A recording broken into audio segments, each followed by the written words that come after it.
오늘 우리가 함께 묵상할 말씀은 로마서 1장 18절에서 24절까지의 말씀입니다. 로마서 1장 18절에서 24절까지의 말씀을 읽고 오늘 우리에게 주시는 하나님의 은혜를 함께 나누도록 하겠습니다. 하나님의 진노가 불의한 행동으로 진리를 가로막는 사람의 온갖 불경건함과 불의함을 겨냥하여 하늘로부터 나타납니다. 하나님을 알만한 일이 사람에게 환히 드러나 있습니다. 하나님께서 그것을 환히 드러내 주셨습니다.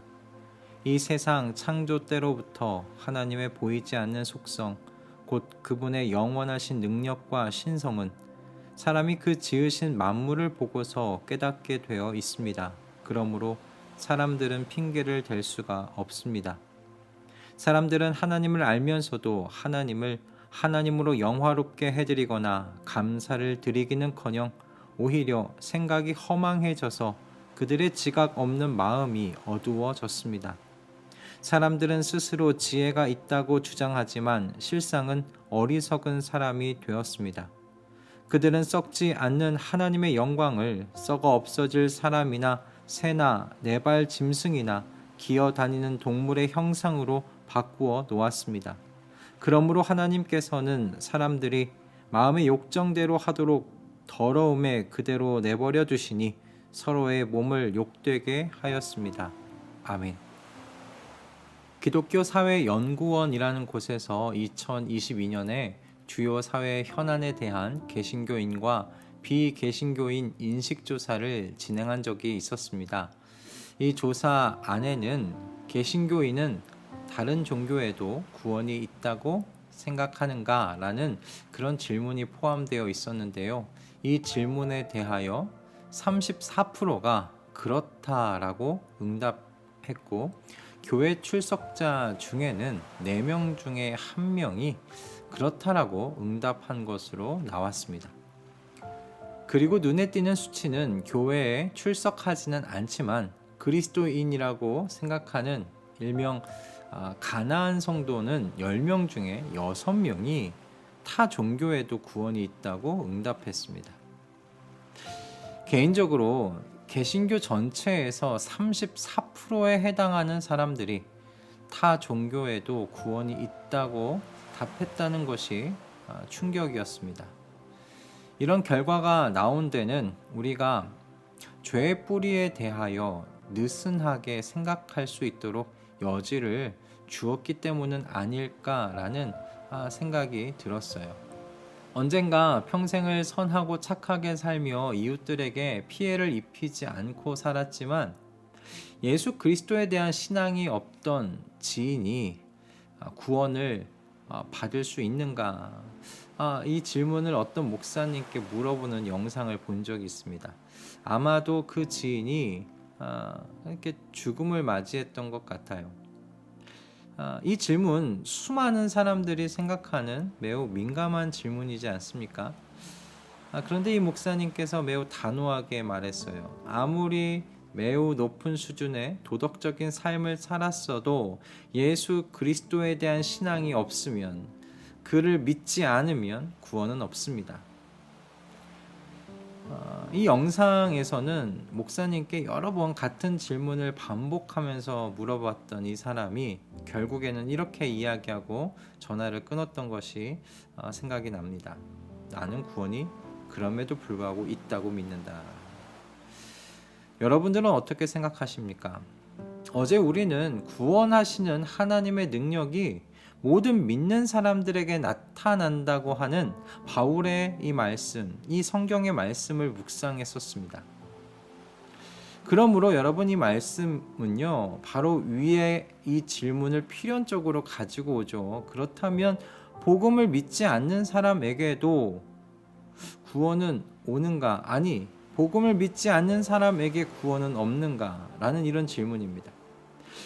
오늘 우리가 읽은 여러분 이 본문이요, 바로 이 질문에 대한 사도 바울의 답변이에요.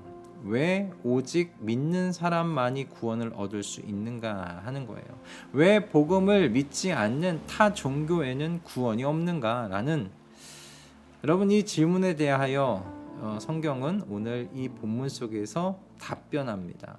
하나님께서 다른 모든 사람들에게 매우 진노하고 계시기 때문이다라는 겁니다. 그럼 우리는 또다시 이어서 질문할 수 있지요. 왜 하나님께서는 예수 그리스도께 무릎을 꿇지 않은 다른 모든 사람들에게 진노하고 계시는가? 선하게 살고 도덕적으로 살아가고 있는 그 사람들에게 왜 진노하시는가? 이에 대하여 성경은 이렇게 답변해요. 예수께 무릎을 꿇지 않은 사람들은 진리를 지금 가로막는 불의한 행동을 하고 있다라고 말입니다. 무슨 말입니까? 사람들은 모두 진리를 알고 있다는 의미이고요. 그 진리에 대해서 눈 감을 뿐만 아니라 다른 사람들이 그 진리를 향해 나오고 있는 것을 이 사람들이 방해하고 있다는 거예요.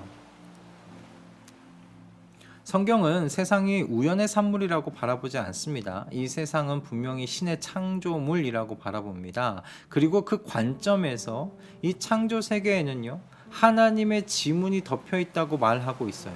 하나님을 알 만한 일이 사람에게 환히 드러나 있다고 이야기합니다. 하나님의 보이지 아니하시는 그 능력과 신성이 사람이 하나님이 지으신 만물을 보고 생각만 하면 깨달을 수 있을 정도로 그렇게 나타나 있다는 거예요. 드러나 있다는 거예요. 여러분, 멀리 우주에까지 갈 필요도 없습니다. 지금 제가 지금 타자를 치고 있거든요. 그런데 지금 제가 생각하는 대로 움직이며 타자를 치고 있는 이 손가락만 좀 생각해 봐도요, 어떻게 이렇게 자유롭게 생각하는 그 순간 내가 원하는 곳을 누를 수 있는가, 정말 신기할 뿐입니다. 이 손의 움직임은 그 어떤 로봇도 쉽게 따라할 수 없어요. 어디 그뿐입니까? 이 눈과 코와 입, 그리고 이 몸 전체가 정상적으로 움직일 수 있도록 호르몬은요, 너무 과하지도 그리고 모자라지도 않게 나오고 있습니다. 그래서 여러분, 사실 우리의 이런 신체를 두고서 작은 우주라고까지 표현하지 않습니까? 21세기가 되었어도 왜 우리의 몸이 이렇게 작용하는지 풀리지 않는 수수께끼가 우리의 신체 안에 그냥 가지고 있을 정도입니다. 여러분, 이런 모든 것이 어떻게 이런 것이 우연의 산물일 수 있겠습니까? 우리의 신체만 묵상해 봐도요, 창조주의 배려와 사랑을 묵상할 수 있어요. 하나님의 능력과 그 신성의 성품이 우리의 몸에 그대로 찍혀 있기 때문입니다. 그런데 문제는요, 사람이 사람에 대하여 선하고 도덕적으로 살았을런지는 모르겠지만 이와 같은 하나님께는 선하고 도덕적으로 살지 않았다는 것이 문제입니다. 하나님을 하나님으로 인정하지 않았고요, 하나님을 영화롭게 해드리지도 않았습니다. 하나님을 예배하며 살지 않았습니다. 하나님께 감사하며 살지 않았습니다. 하나님 없이도 살 수 있다고 그렇게 하나님으로부터 독립하여 떠나 살았던 것이 인류입니다. 여러분, 아무리 이웃과 친구들에게 선하고 착하게 그들의 눈물을 닦아주며 그들을 돕고 살았다 하더라도요, 여러분, 이 사람이 부모와는 연을 끊고 부모의 존재는 무시하고 부모를 죽은 사람 취급하며 살았다면 여러분, 이 사람을 도덕적이고 선한 사람이라고 말할 수 있겠습니까? 그가 아무리 이웃과 친구들에게 선하고 착하게 살았더라도 그는 페류나입니다. 그러므로 모든 인류의 사람들이 선택하는 것은 무엇입니까? 신은 없다고 이야기하는 것입니다. 신은 아예 없었다고 이야기해 버리는 겁니다. 우리는 우연의 산물이라고 말해버리면 페류나는 되지 않기 때문이죠. 여러분, 이것이 모든 인류가 처한 영적인 상황이었어요. 그리고 얼마 전까지 우리가 처했던 상황이기도 합니다. 여러분, 이와 같은 상황에서 죄 용서는 어디 가서 해야 하는 것입니까? 누가 용서를 해 주어야 하는 것입니까? 우리가 우리 스스로를 용서할 수 있는 건 아니지 않습니까? 여러분, 부모가 아닙니까? 다른 길이 있습니까? 구원이라는 것은 하나님께서 내리는 진노의 자리에서 화평과 평화를 누리는 이 새로운 화목의 관계의 자리로 옮겨지는 걸 의미해요.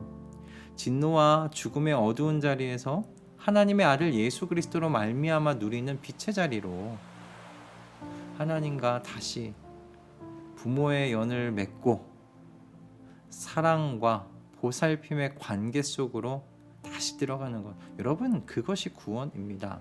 그러므로 여러분, 구원에 다른 길은 있을 수 없어요.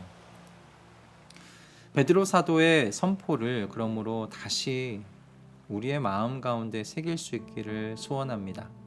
이 예수밖에는 다른 아무에게도 구원은 없습니다.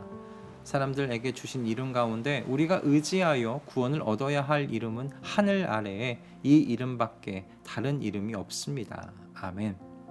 그러니 여러분, 이 하루를 주님의 진노 아래서 사는 것이 아니라 사랑과 평화의 관계 속에서 지낼 수 있게 되었음을 감사하실 수 있기를 바랍니다. 그리고 예수 그리스도 앞에 무릎을 꿇지 않은 수많은 사람들이 오늘도 하나님의 진노 아래 살아가고 있음을 여러분 아시고 긍휼히 여기실 수 있기를 바랍니다.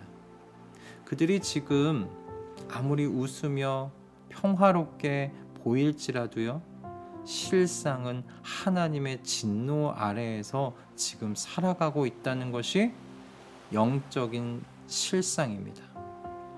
그러니 그들의 구원을 위해 우리 기도하며 시의적절하게 복음을 증거하며 증인으로 사시는 우리 모두가 되기를 그렇게 기도함으로 이 새 한날을 여실 수 있기를 주님의 이름으로 축복합니다. 할렐루야. 기도하겠습니다. 주님, 주님의 진노 아래 살고 있었을 제가 주님의 은혜로 말미암아 사랑과 평화의 새로운 관계 안에 살게 되었습니다. 주님 감사합니다. 그러나 아직도 하나님을 하나님으로 인정하지 않고 하나님을 영화롭게 해드리는 인생을 살고 있지 않는 수많은 사람들이 있습니다. 주님, 하나님의 구원의 영광을 지혜롭게 증거하며 증인으로서의 삶을 살 수 있도록 우리의 오늘을 축복하여 주시옵소서.